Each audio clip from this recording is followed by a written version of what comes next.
What is going on, Panthers Nation? Hold on a second. Drop my dang pen.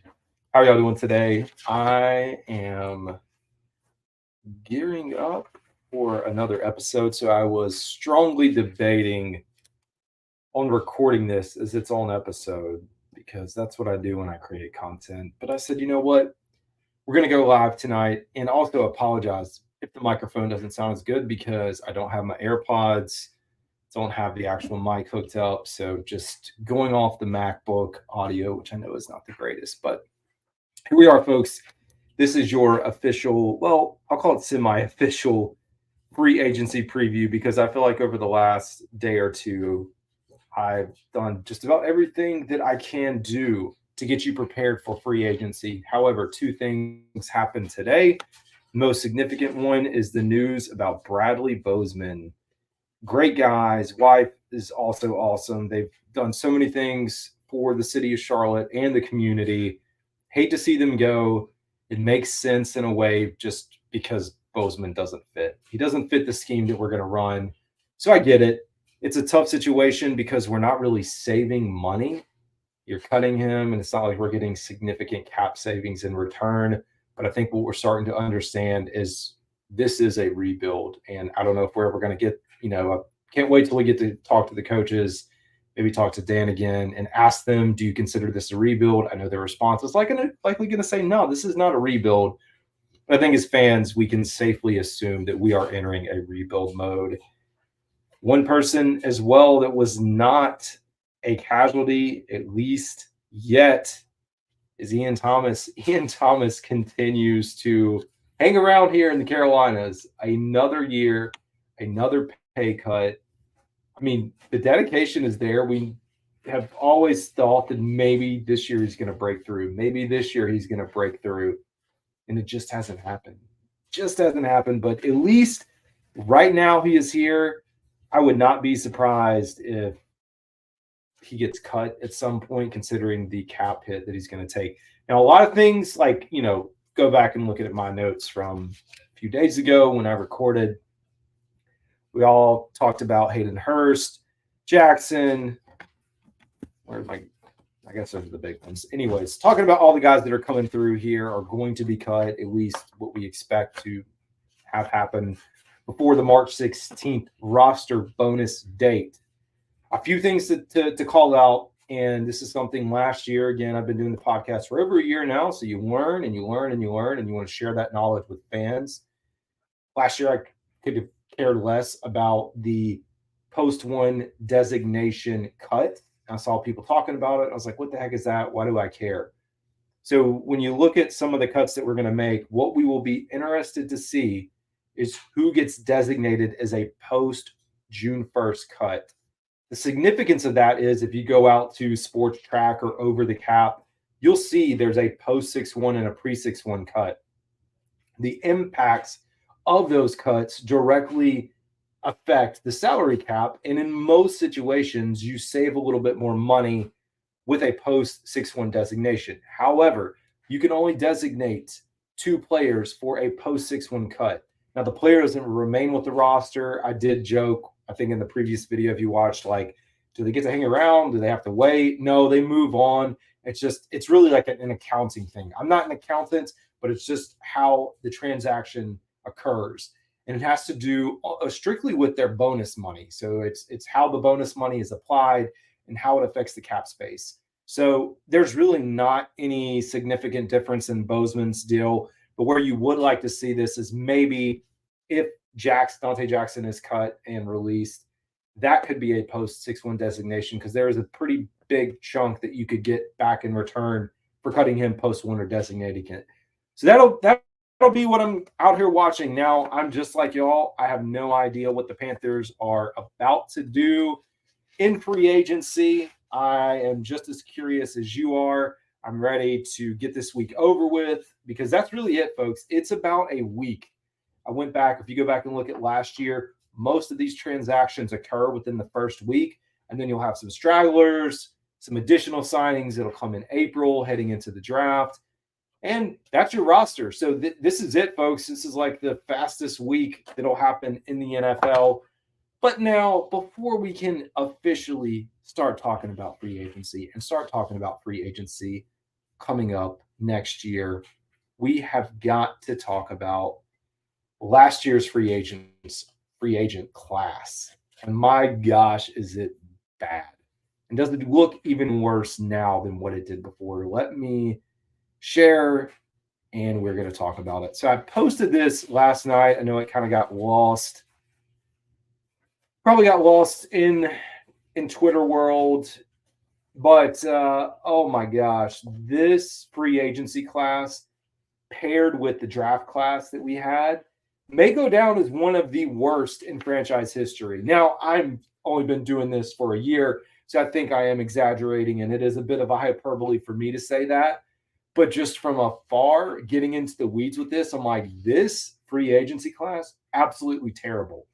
And we're seeing the side effects of that with compensatory picks, the lack thereof, and the draft class. I think you can couple in that draft class, and I think you throw all these things together and you understand why Scott Fitter is no longer here. But what you hope, because Dan Morgan was in the room, is that Dan Morgan said the opposite of whatever Scott wanted. That's all I got to say. So let's take a look, folks.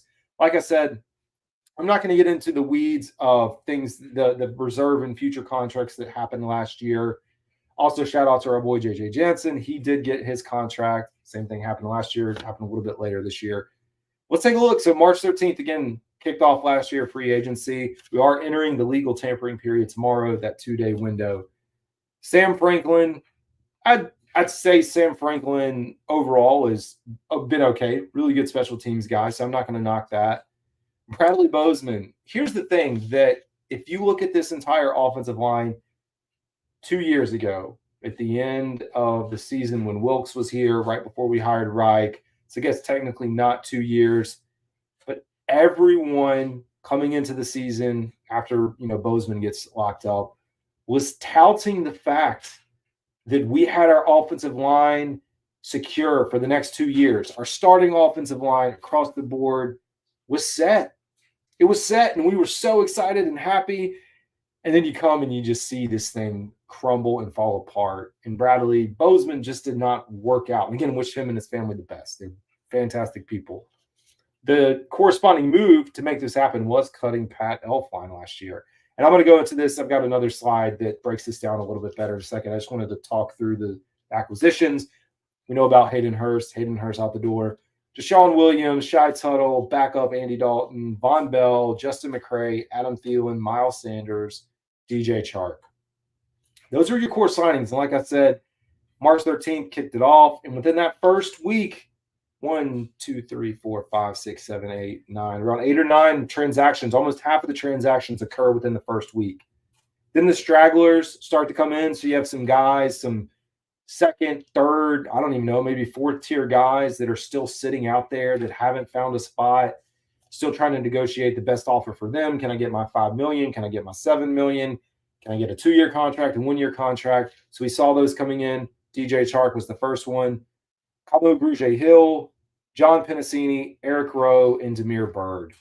That was it.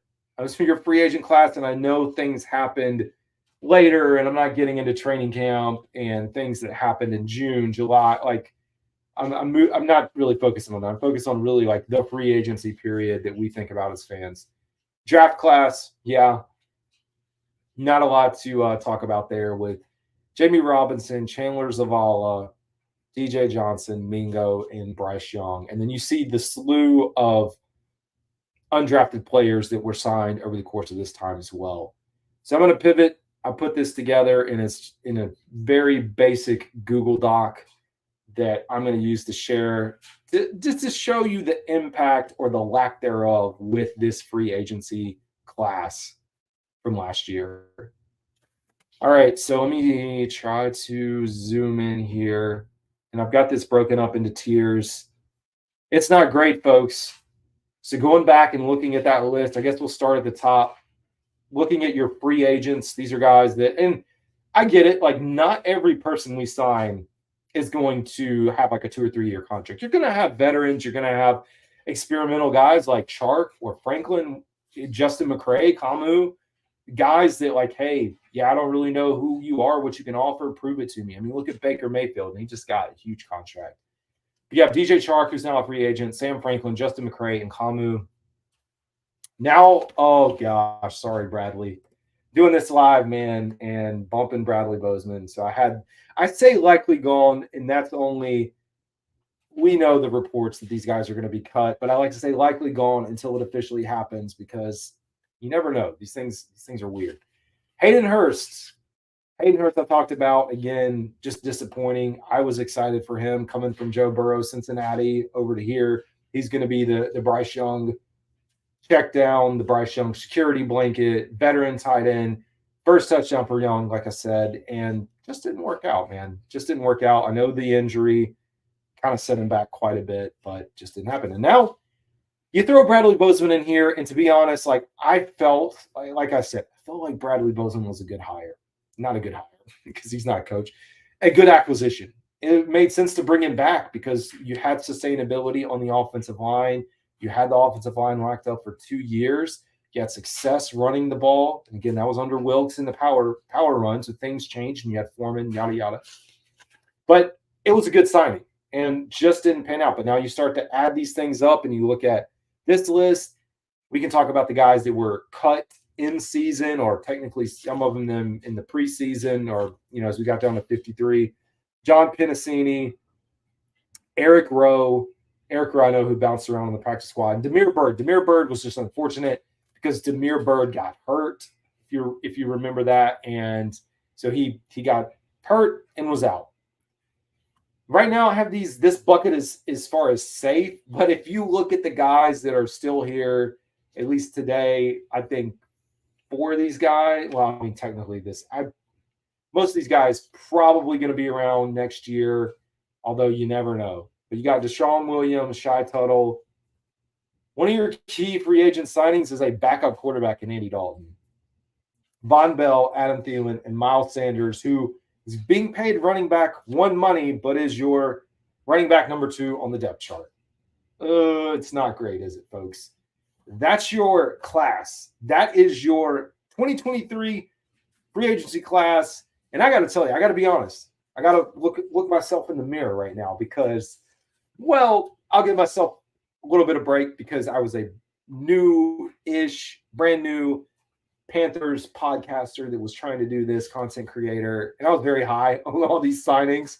It's so funny to compare this and then to know what I'm going to see this year or likely see and how things have changed. I was high on all these, and I was like, "Oh man, this is a great roster." I bought into the talk from Tepper, from Fitter, from everyone. It's like drop in a quarterback. We're a quarterback away. We feel like we've upgraded at every position. I remember those things. I watch all the pressers, and I bought into it. But safe to say, it wasn't fantastic. And you can't have this. Like, it's understandable that guys leave in free agency, but you can't do this like year after year. And like I said, you throw this in, and I don't have it on here, but you throw in the draft class. This is a terrible offseason. I mean, Max, you're talking Bryce Young, Jonathan Mingo, Von Bell, and Adam Thielen, 4 out of, 15 free agents plus 20 draft picks. So 4-ish guys out of 20 that you brought onto this roster that eventually impacted the 53-man roster. That bad. It's not great. So this offseason, there's a few things that I want to see the Panthers do. Yes, there's an opportunity. Maybe you get a splash, but I'm not worried about a splash. I'm glad the direction we're going. We've got to get younger. As an older team, or as you have veterans in older positions, or older veterans in positions, not older positions, but you have veterans out here. It's nothing wrong with a veteran. But looking back, one of the things I talked about before, and I guess I'll hop off of this, is the dead cap money. And it's not significant. It was not a significant amount this past year compared to years past. If you go back and look, I think it's roughly $9 million. But out of that $9 million, you have one contract, which was set aside for Justin Houston, who came here on a 1-year deal. $3 million is pretty significant in the NFL. I mean, if you go out and look at our roster today, there's a big chunk of guys, whether it's a rookie, undrafted player, in that $1 million price tag. So, yeah, I know we spend a lot of time talking about the 30, 40, $50 million guys, and a lot of those quarterbacks and big contracts. A big portion of your roster is $1, $2, $3, $4 million guys. So giving up $3 million is not a small thing to laugh at. You also have DJ Chark's contract. DJ Chark, so last year we were not in a great position heading into free agency with cap space. So what happened is the Panthers signed a DJ Chark to a one-year deal for $5 million, but they spread it out with void years on the end of it. And here we are, as he officially becomes a free agency, we decide not to pick that up, and we're getting hit and dinged now with that $3 million hit as well. And Sam Franklin also in that bucket. I'm not as worried about Sam Franklin. I think it's like $1 million or $2 million. I get his, but I don't want to see us do that this year. And it's hard. It's hard when you look at the talent in the NFL, or maybe lack thereof, is all these teams are fighting to get the best available player in position at the right dollar amount. But what I would love to see is just smart spending. And let's not get out over our skis. This is a two-year process. I know you may not hear it from the front office, and you may not hear it from Canales. And I don't want them to say that. I want them to win. We all know that. That's what I'm here for. I'm here to pull for us and win. But let's make smart decisions. And I do think Frankie Luvu is the one. Like, it does worry me a little bit that we are on the eve of free agency starting. Frankie Luvu is going to be a big name. Think about Brian Burns. There's a lot that still has to happen. And I'm not going to harp on Burns because I've talked about Burns, till I'm blue in the face there. So anyways, folks, we are gearing up for free agency now, and it's going to be a busy week. I will probably record as news comes in. I don't know that I'll be able to do it day by day, but likely an episode or two, depending on how significant things shake out as we go through this. But anyways, folks, that's all I got.